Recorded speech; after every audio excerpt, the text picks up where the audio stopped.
केंद्रीय सरकारी कर्मचाऱ्यांसाठी आणि पेन्शनधारकांसाठी 8वा वेतन आयोग ही अत्यंत महत्त्वाची आणि दिलासादायक घडामोड ठरणार आहे. 7वा वेतन आयोग 2016 पासून लागू असून आता जवळपास 10 वर्षांचा कालावधी पूर्ण होत आला आहे. त्यामुळे केंद्र सरकारकडून 8व्या वेतन आयोगाच्या स्थापनेबाबत हालचाली वाढल्याचे संकेत मिळत आहेत.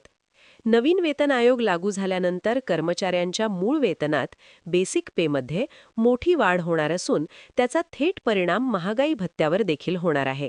ही बाब कर्मचाऱ्यांसाठी खूपच आनंदाची आहे. महागाई भत्ता म्हणजे वाढत्या महागाईपासून कर्मचाऱ्यांचे आर्थिक संरक्षण करण्यासाठी दिला जाणारा भत्ता असून तो CPI-IW निर्देशांकावर आधारित असतो.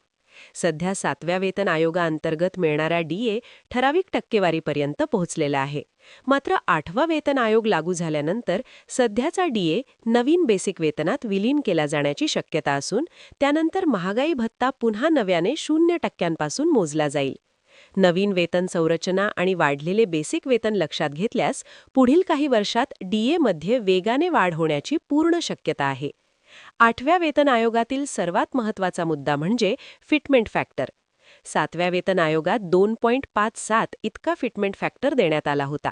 मात्र यावेळी कर्मचारी संघटनांकडून 1.92 ते 3.0 दरम्यान फिटमेंट फॅक्टरची जोरदार मागणी होत आहे. जर फिटमेंट फॅक्टर जास्त प्रमाणात मंजूर झाला तर किमान वेतनापासून ते उच्च श्रेणीतील कर्मचाऱ्यांच्या पगारात मोठी वाढ होईल. बेसिक वाढल्यामुळे महागाई भत्ता, घरभाडे भत्ता आणि इतर भत्त्यांमध्येही लक्षणीय वाढ होणार आहे. या वेतन आयोगाचा फायदा केवळ सेवेत असलेल्या कर्मचाऱ्यांनाच नाही तर पेन्शनधारकांनाही मोठ्या प्रमाणात मिळणार आहे.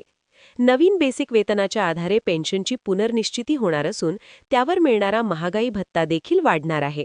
यामुळे किमान पेन्शन, कौटुंबिक पेन्शन आणि ज्येष्ठ पेन्शनधारकांना मोठा आर्थिक दिलासा मिळेल.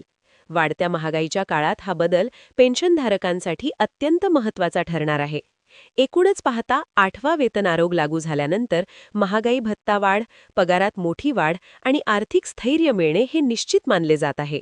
सध्या महागाई, आरोग्य खर्च, शिक्षण खर्च आणि दैनंदिन जीवनावश्यक वस्तूंच्या किमती वाढत असताना हा वेतन आयोग सरकारी कर्मचाऱ्यांसाठी मोठा दिलासा ठरेल. त्यामुळे 8व्या वेतन आयोगाबाबतची घोषणा कधी होते याकडे संपूर्ण देशातील कर्मचारी आणि पेन्शनधारकांचे लक्ष लागून राहिले आहे.